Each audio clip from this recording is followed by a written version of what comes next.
C'est un peu Ouais. l'image du supermarché. Tu vas dans un supermarché, tu vas acheter un paquet de pâtes à 1 euro. Il y a marqué 1 euro sur le paquet de pâtes. Tu arrives à la caisse et là, le caissier ou la caissière te dit c'est 10 euros. 10 euros pour ce paquet de pâtes. Bon.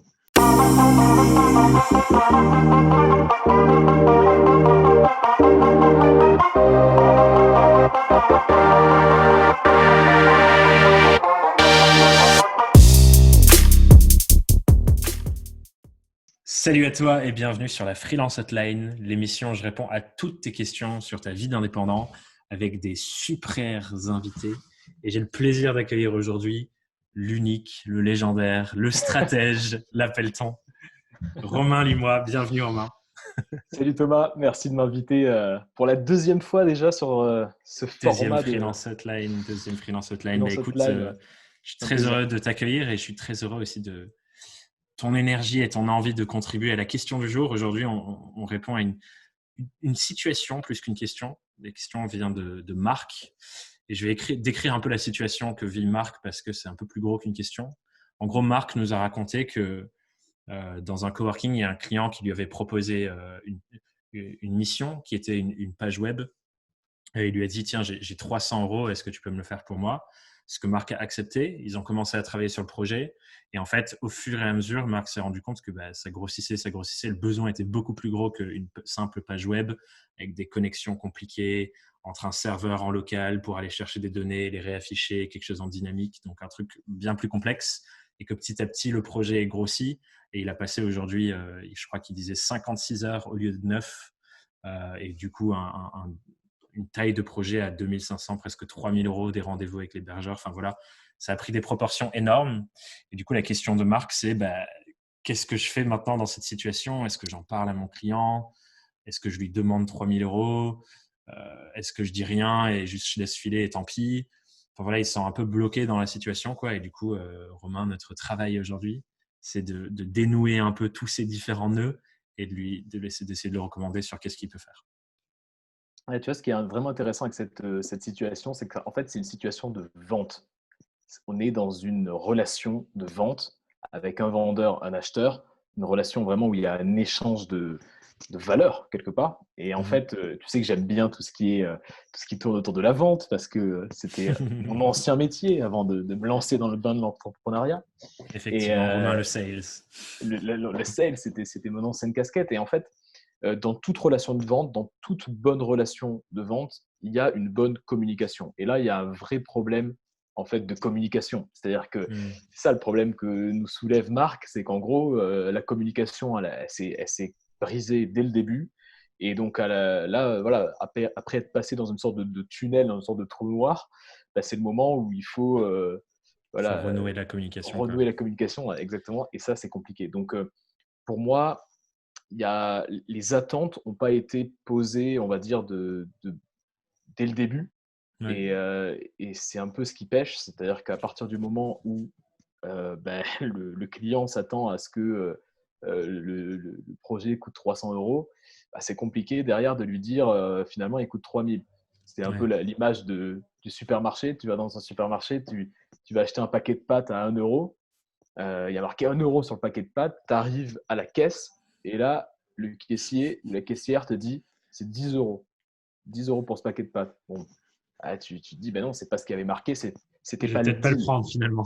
Finalement, je vais pas le prendre. Et tu Ouais. n'es pas content parce que c'était pas ce qui était prévu. Donc, au-delà de la réelle valeur qu'il y a derrière le travail de Marc, il y a aussi ce contrat un peu tacite entre Marc et son client.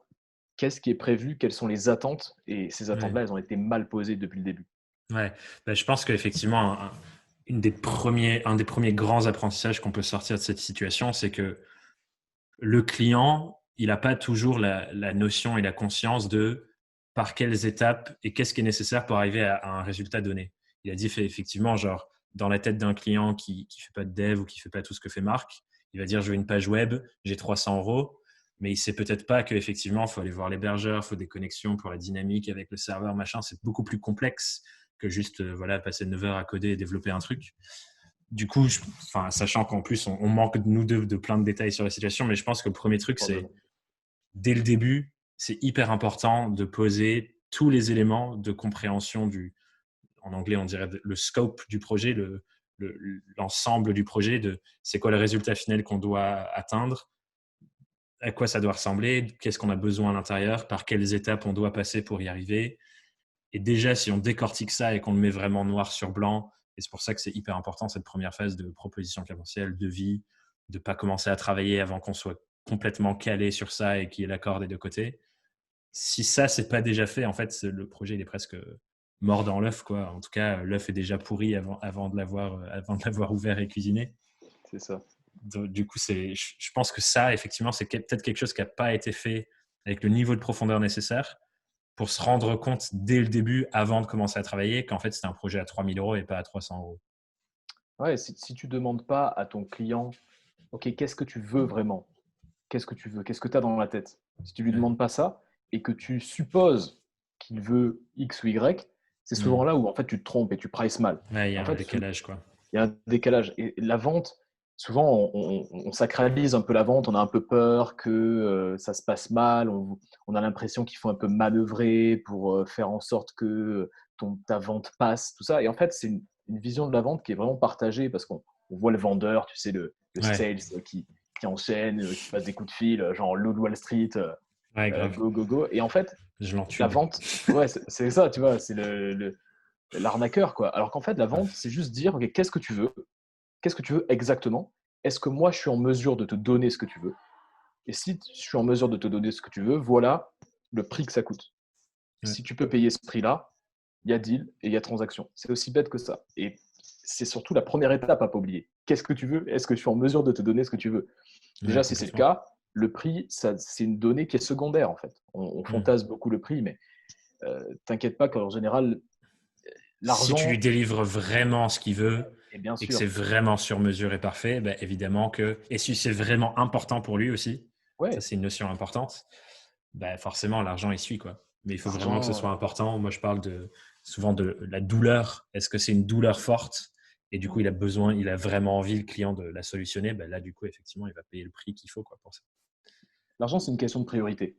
En fait, Ouais, on a l'argent, mais on priorise notre allocation de cet argent-là à tel ou tel différemment. Ouais. différemment. Mais en fait, l'argent en général, il est disponible. Dans quoi on met, voilà. Et donc, il faut savoir ce que veut la personne en face de toi. Et si tu peux lui donner, bah forcément, ça a un prix. Ouais. Je C'est pense aussi qu'il y a un bête autre que ça. sujet qui est intéressant à traiter, parce que ce que disait Marc dans son message aussi, c'est j'ai accepté en dessous de son TJM habituel parce que je débute, parce que X, parce que Z. Et là, il y a un truc intéressant aussi tu vois, moi, sur le sujet de la vente, quand je parle de négociation, il y a souvent un moment où il y a des négociations. Finalement, Marc, c'est un peu ça. Il s'est dit, OK, il me propose moins, mais entre guillemets, négociation, je vais prendre parce que X, Y, Z. Il y a des raisons pour lesquelles c'est intéressant pour lui de prendre pour moins cher. Et une finale, une négociation, c'est un peu ça. Tu as le vendeur et tu as l'acheteur, comme tu disais, tu as un besoin au milieu et chacun fait des pas. Mm. Et chaque étape de la négociation, c'est un pas. Et l'idée, c'est de trouver un point de rencontre où tout le monde est OK et tout le monde est aligné sur les besoins. Mais ça aussi, c'est une conversation à avoir, de la communication à avoir dès le début et définir clairement c'est quoi les critères où je suis prêt à avoir un peu de flexibilité parce que je gagne ailleurs. La marque, peut-être qu'ils se disaient je suis prêt à baisser un petit peu le prix parce que je gagne en expérience, je gagne en nombre de clients qui rentrent et du coup, ça crée une dynamique. Je gagne potentiellement en témoignage client. Enfin voilà, il y a des endroits où il gagne et du coup, il est prêt à, comme des petits leviers que tu joues avec, quoi, pour trouver le point de Ouais. rencontre. Donc ça, c'est un truc important aussi à dire parce que ça Mm. peut être quelque chose qui, dès le début aussi, à ce niveau de la vente, fait que le projet va bien se passer plutôt que de faire en sorte que tu commences et tu es déjà frustré de putain, il me Mm. paye moins cher alors que ça se trouve, c'est à ton avantage, mais tu n'en es pas conscient, quoi. Mais ce que disait Marc aussi, c'est qu'il avait aussi besoin de prendre Bah ce ouais, deal. ouais, Et c'est souvent à ce moment-là qu'on fait les plus grosses bêtises. ouais, Parce que bah, forcément, on se dit, bon, ben, quelles que soient les conditions du deal, je prends parce que ça me permet de rentrer un peu d'argent, etc. mm, Et donc, c'est facile à dire. Bah, nous, on est derrière, dans notre petite freelance hotline, voilà, c'est facile à dire de dire, hey, tu prends le deal, machin. Mais la vérité, c'est qu'il faut toujours être dans une situation où chacun doit profiter ouais, de la transaction. Et donc, évidemment, quand tu fais payer à quelqu'un un prix qui est ridicule ou très bas, bah, l'acheteur profite. Mais est-ce que le vendeur profite? Et il faut ouais, bien se poser la question, est-ce que toi, tu profites c'est de la clair. transaction? Si tu es dans le besoin et que tu veux absolument prendre le deal, ok, mais tu acceptes ces conditions-là. Et donc, du coup, tu vas assumer ces conditions-là jusqu'au bout. Ouais. Et c'est ça, il y a vraiment une responsabilité qui est partagée. Souvent, on croit Grave. qu'il y en a un qui arnaque l'autre ou un truc comme ça. Non, la Ouais. responsabilité est partagée. S'il y a deal, c'est que chacun a accepté les conditions du deal. Et ça, il faut bien se le mettre en tête. Donc, quand tu es vendeur, il faut que si tu acceptes, tu vas jusqu'au bout. Ouais, il faut poser grave noir sur blanc du coup les conditions et moi un exercice que j'aime bien proposer et Marc tu peux peut-être faire ça dans le futur, c'est à chaque opportunité, chaque devis, chaque mission qu'on nous propose ou qu'on peut signer, prendre le temps de lister c'est quoi mes besoins du moment, de les hiérarchiser, quels sont mes besoins les plus importants, juste pour mettre de la conscience sur j'accepte cette mission parce qu'elle correspond aux besoins qui sont les plus importants pour moi en ce moment. Et ça, c'est un exercice qu'on fait effectivement trop peu, surtout quand on est dans le besoin financier dont tu parlais, où on essaie d'aller vite et on est là, putain, il faut que ça signe, j'ai peur que ça me file entre les doigts. Ouais. Et du coup, c'est souvent au moment où on est moins regardant sur le fait de, OK, le cadre, dès le départ, est hyper important, quoi. La petite parenthèse juste que je rajoute aussi, c'est que les négociations où tu as on va dire, les négociations où le rapport de force est le plus équilibré, c'est les négociations où tu peux te dire, je m'en vais, je prends pas le deal. Ouais, Tu te lèves et tu dis, c'est pas pour moi. Tu ouais. vois dans des films ou quoi, ils ferment leur dossier, ils font, OK, messieurs, on s'en Ciao. va. Mais le fait de dire ça, même quand tu es indépendant, le fait d'avoir cette capacité de dire, OK, ça m'intéresse pas, je prends pas le deal, je ne vais pas jusqu'au bout, ça te donne en fait ça t'équilibre le rapport de force. Et Ouais, donc parfois, la vérité, c'est que c'est pas le cas. C'est-à-dire que tu es un peu embêté, tu as envie de prendre ce deal. ouais. Mais avoir cette attitude-là, même si dans la réalité, c'est pas le cas, avoir cette attitude de te dire que tu peux partir de la table des négociations, ça te donne beaucoup de pouvoir et ça Ouais. équilibre beaucoup le rapport de Et force, puis même la posture que tu prends, je la pense posture. que tu es beaucoup plus confiant et du coup, ça se sent aussi dans la manière de communiquer, quoi. Ouais. J'aimerais qu'on revienne, du coup, on parlait de communication et que pour nous, le gros problème, je pense, dans cette situation, c'est un problème de communication. Il y a cette communication initiale autour de la vente et du fait de lancer le projet. Il y a une autre phase juste derrière, je trouve, où du coup, Marc, il nous dit, le projet a grossi de plus en plus, entre guillemets, en se rendant compte qu'en fait, ça prenait plus de temps, plus de temps.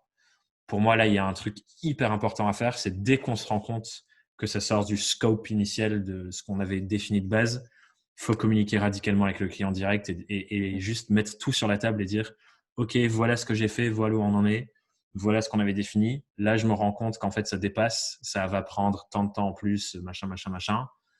Ça pourrait du coup engendrer tel coût supplémentaire. Qu'est-ce qu'on fait? Est-ce qu'on y va? Est-ce qu'on n'y va pas? Mais juste avoir une discussion avec l'être humain en face, quoi. Parfois, juste surcommuniquer. Euh, Parfois, enfin, la majorité des situations, même dans la vie, hein, se règlent Ouais, parce qu'on communique, parce grave. qu'on prend son téléphone et puis on a un appel un peu inconfortable, ou voilà, on envoie le mail qu'il faut. Parfois, il faut dire qu'il y a un truc qui ne va pas, il faut le dire. Et le pire, c'est de rester dans le silence, en fait. Parce Ouais, que, mais comme tu dis, c'est une conversation inconfortable et je pense que c'est la raison pour laquelle trop de gens l'évitent. ouais, Mais comme on l'évite, ben, la situation est grossie, elle grossit, elle grossit, elle grossit, elle grossit, elle grossit et au final, ça devient de plus en plus inconfortable. Et je ouais, pense que c'est ce que Marc vit maintenant, tu vois. S'il avait fait au début en mode, OK, là, ça fait 2 jours de plus que ce qu'on s'était dit. Je me rends compte quand il y a encore beaucoup de travail, on a peut-être mal défini les règles au départ. Qu'est-ce qu'on mm, fait? Et du coup, tu fais ça quand c'est 600 ou 900 au lieu de 300 et pas 3000. Genre là, ça fait 10 fois plus. Et je c'est pense qu'il ça. n'y a jamais eu cette conversation honnête et authentique avec le client en face avant maintenant, quoi. Ce qui fait que maintenant, il se sent, bah, putain, merde, genre, Ouais. j'ai passé 10 fois plus Ça de va mal temps, se quoi. passer. Ouais, Ah c'est ouais, ça qu'il dit. Il faut te dire un truc, c'est que le client, c'est pas ton ennemi. Et ouais, ça peut paraître bête comme phrase, mais le client, c'est pas ton ennemi. Tu es là pour l'aider, en fait. Tu es là ouais. Et il est là pour t'aider aussi. et il est là pour En t'aider. C'est quelque sorte, on vraiment avance ensemble. responsabilité partagée. Et il faut Ouais, vraiment te dire que voilà, c'est pas ton ennemi. Tu communiques avec lui. Si tu tombes sur quelqu'un qui est un peu un psycho et qui t'engueule au téléphone et qui est vraiment hyper désagréable alors que tu as fait l'effort de communiquer avec lui, c'est que tu es tombé sur un mec qui est un psycho. Et c'est pas grave. ouais, Et qui est pas une bonne personne. C'est pas très ouais. grave. Mais il faut que toi, tu prennes la responsabilité de communiquer dès qu'il se passe quelque chose. Ouais, c'est clair. Donc, je pense qu'il y a, c'est sur les 3 phases et on arrive du coup au moment où, ben voilà, Marc, il est au stade où il en est. tout ce qu'on a raconté, il se dit putain merde, ça m'aurait bien aidé avant, mais là ça l'aide pas trop. Donc Marc, là on arrive à la phase où on va essayer de t'aider vraiment dans la situation dans laquelle tu es. Il y a ce truc, aujourd'hui ça coûterait plus ou moins 3 000 €, il est déjà enfoncé jusqu'au cou. Je pense que c'est encore une fois un sujet de communication pour s'en sortir. Ouais, là, dans cette situation-là, maintenant, dans ce statu quo-là, Marc, l'idée, c'est, je pense, de lui expliquer, carte sur table, ce qui s'est passé, pourquoi on en arrive à cette situation, lui montrer ta bonne foi aussi, que voilà, tu aurais peut-être dû mieux communiquer, enfin, vraiment être Ouais, très noir clair, sur blanc, quoi. noir sur blanc. La probabilité que cette relation soit un peu gâchée, elle est assez forte, pour être clair. Voilà, la relation est peut-être un peu compromise parce que forcément, il ne s'attend pas à avoir 10 fois plus sur son devis que ce pourquoi il a signé. Mais il faut que tu dises une chose, c'est qu'en fait, tu joues sur le long terme. Tu cours en marathon. Ton but, c'est pas de faire des coups. Tu n'es pas là pour faire des coups business. Tu es là pour courir sur le long terme. L'idée, c'est que Marc, peut-être que ça sera un client récurrent. Peut-être que Marc va te. Pas Marc, ton client. Le ton client de client, Marc. ton client sera peut-être un client récurrent. Et donc, du coup, peut-être que voilà, c'est du business sur le long terme. Donc, il faut se dire que quelles sont les actions que tu prends en prenant en compte en prenant en compte les conséquences sur le long terme de ces actions. C'est ça qu'il faut avoir en tête. Et donc peut-être que là, c'est juste voilà, jouer carte sur table. Et si le client veut se désengager ou quoi que ce soit, c'est pas grave. Tu cours le Ouais. marathon. Tu n'auras pas fait ce coup-là, mais ça te sert pour la suite. Ouais, et je pense que le plus important, effectivement, c'est prendre soin de la relation avec la personne, en fait. Et franchement, comme tu disais, à moins que ce soit un psycho en face, un fou furieux, faire preuve d'honnêteté, de vulnérabilité et juste partager vraiment presque tu nous disais, Marc, dans ton message, ce que tu as vécu, les questions que tu te poses, la situation embarrassante dans laquelle tu te trouves, juste dis-lui tout ça. Genre, prends le temps, vois-le en direct, au coworking, coup de téléphone et tu dis voilà, c'est inconfortable ce que je dois te raconter, mais voilà où on en est. J'ai passé tant de temps, aujourd'hui je sens que ça me frustre. Et pour ça, et tu racontes la suite, quoi. Et pour ça, un truc que je t'invite vraiment à aller creuser, Marc, et c'est le cas pour tous les freelances d'ailleurs, parce que cet outil, clairement, je pense qu'il peut être bénéfique à tous les indépendants, c'est d'aller se renseigner sur la CNV, la communication non violente, qui est une méthodologie de communication qui, on peut se dire, c'est un peu un truc de hippie et tout, mais je vais essayer je ne maîtrise pas parfaitement, et c'est un truc auquel j'ai envie de me former encore plus. Mais en gros, c'est prendre la parole à partir de ça, ce que moi je vis, et prendre responsabilité pour ce que toi tu vis en tant qu'humain, et pas dire c'est la faute de l'autre. Pas dire c'est la faute de mon client qui veut pas me payer plus cher ou qui m'a swindle et arnaqué pour me faire prendre moins cher. C'est de dire ok, là je suis responsable de c'est inconfortable ce que je vis, je me sens pas motivé parce que j'ai pas posé mes limites et de reprendre ça et ensuite de communiquer à partir de là, de dire voilà ce que je ressens, voilà du coup les situations qui font que je me sens comme ça, voilà ce dont j'aurais besoin pour que ça s'améliore et voilà du coup ce que je te propose pour qu'on trouve une manière d'améliorer comment je me sens et aussi comment toi tu te sens pour qu'on trouve encore une fois ce terrain d'équilibre où ça solutionne pour tout le monde. Donc je pense que dans ce cadre, l'idée c'est pas de dire je veux 3 000 € parce que j'ai travaillé tant, c'est de dire voilà ce qui était décidé, voilà où on en est aujourd'hui, voilà comment je me sens par rapport à où on en est aujourd'hui et ce qui s'est passé concrètement entre le début et maintenant, et d'avoir la discussion avec le client et lui dire qu'est-ce qu'on fait. Et je pense pas que le client va te dire bon va te faire foutre, pardonne mon langage, mais je pense pas que le client va te dire ça, va te faire foutre, je te donne 300 balles, tu termines. À un moment, on est des êtres humains et on a envie que les autres êtres humains soient heureux. En tout cas, c'est ma croyance, quoi. C'est intéressant le point CNV. C'est vrai que ça s'applique vraiment à ce genre de situation, quoi. Grave, clairement. Et c'est pour ça, je le dis souvent, quand on est indépendant et dans tout business d'ailleurs, B2C, B2B, tout ça, on s'en fiche en vrai, c'est des humains qui travaillent avec des humains. Ouais. Et notre humanité, elle passe par ça. On a tous des besoins. Quand ils sont remplis, on est heureux. Quand ils ne sont pas remplis, on n'est pas heureux et on est stressé, on a plein d'émotions négatives. Et notre objectif, c'est de remplir nos besoins et d'aider les autres à remplir leurs besoins. Et dans une relation professionnelle, c'est aussi le cas. Et c'est pour ça que je trouve que cet outil, il est vraiment hyper, hyper, hyper intéressant à creuser. C'est Marie, mon associé dans Surf en freelance, qui maîtrise beaucoup mieux. Et il y a des vidéos dans le programme d'ailleurs sur ça, à quel point c'est important pour nous de nous transmettre ça. Et franchement, ça fait une différence folle, quoi. Donc, Marc, renseigne-toi sur la CNV. Je pense que ça peut t'aider pour les futures situations similaires à celle-ci. Donc, je pense que ouais, le point, entre guillemets, final de nos réflexions, c'est communiquer, communiquer, communiquer, communiquer, communiquer, communiquer, faire des points régulièrement, faire un mail de débrief sur ce qui se passe avec ton client presque toutes les semaines, ou si tu travailles dessus tous les jours, presque tous les soirs quand tu as fini de bosser sur le truc, des points au téléphone régulièrement, enfin, en parler, quoi. Il y a quelque chose aussi qui peut être intéressant parce que Marc disait aussi que il avait peur pour sa réputation. Il avait peur pour sa réputation. Et en fait, c'est vrai qu'il y a un moyen de faire en sorte que, a priori, le client ait plutôt voilà, un avis positif sur toi. Ouais. Et que, a priori, la communication soit déjà fluide parce qu'a priori, il y a un avis positif. Et une des bonnes façons pour qu'il y ait cet avis, pour qu'il y ait cet a priori positif, on va dire, c'est de travailler ta réputation.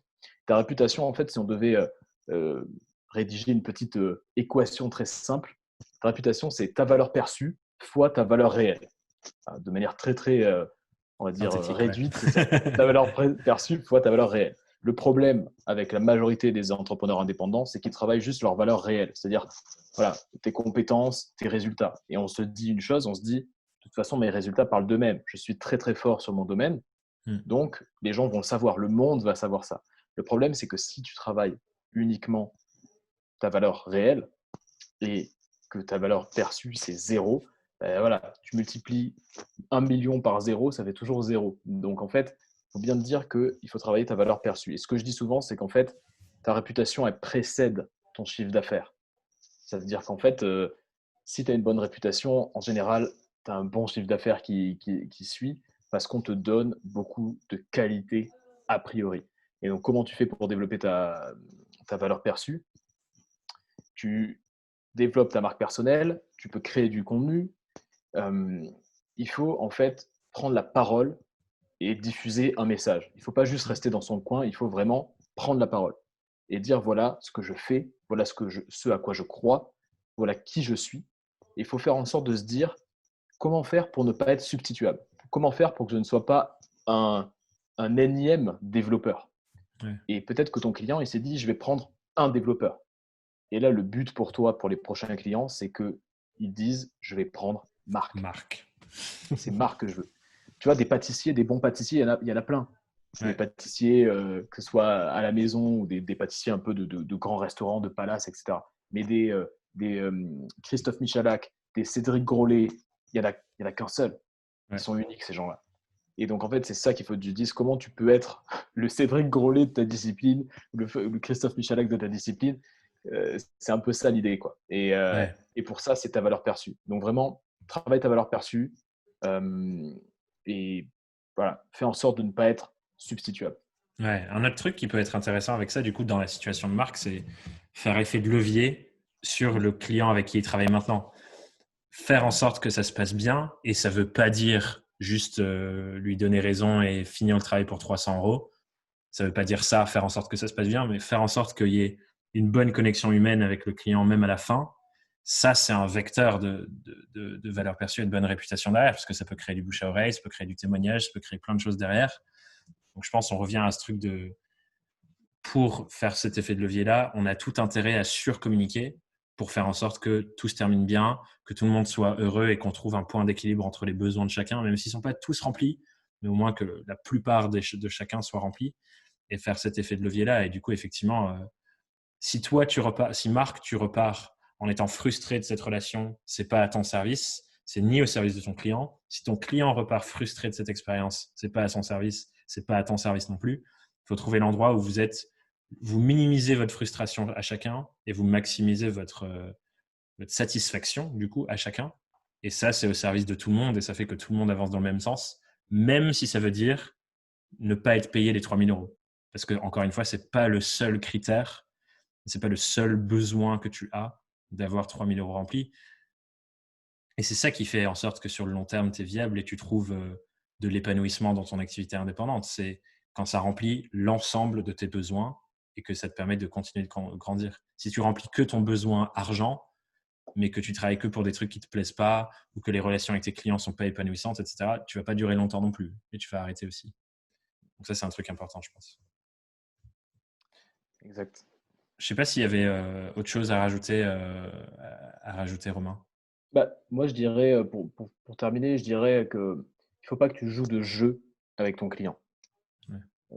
Faut juste être clair et direct. Faut pas jouer de jeu parce que lui, il n'attend pas ça de toi. Il n'attend pas que tu essaies de manœuvrer, que tu essaies de cacher des choses. Il attend que tu sois clair sur ce que tu es capable de faire pour lui. Donc, joue pas de jeu avec ton client. Sois clair, sois direct. Ça vaut pour la suite aussi. C'est-à-dire que là, bon, il y a cette situation particulière, mais pour les prochains clients, ça marche mieux quand on est clair et quand on est direct. Et voilà, c'est pas ton ennemi, quoi, ton client. Donc, Ouais. Et communique.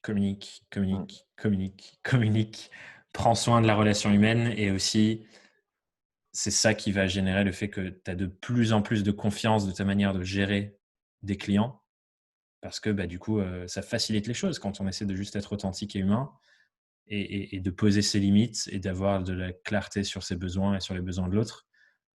Ça décomplexifie en fait ce truc où on se dit putain, un client il fait peur, c'est mon ennemi comme tu disais tout à l'heure.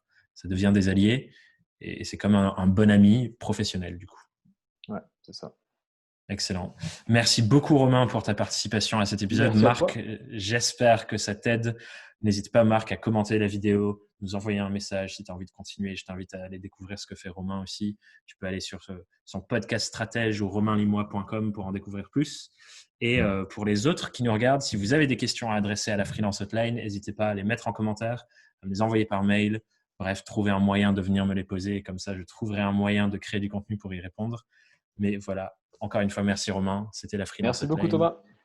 Et je vous dis à bientôt. Ciao. Si tu as envie de progresser dans ton activité de freelance, ne pars pas tout de suite. Juste dans la description, tu vas pouvoir t'inscrire à mes mails privés, ma newsletter, bref, du contenu que j'envoie tous les jeudis. C'est du contenu exclusif pour les freelances, pour les indépendants qui veulent développer leur activité, progresser, être plus alignés avec qui ils sont pour avoir une activité qui soit réellement au service de la vie qu'ils veulent vivre.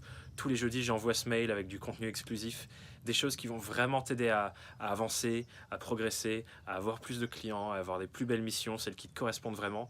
Il y a d'ailleurs des cadeaux dans le tout premier mail que tu vas recevoir. Donc vas-y, c'est dans la description, on se retrouve là-bas. J'ai hâte d'avancer avec toi et de continuer d'avancer sur le chemin du freelance avec toi. Ciao, à bientôt.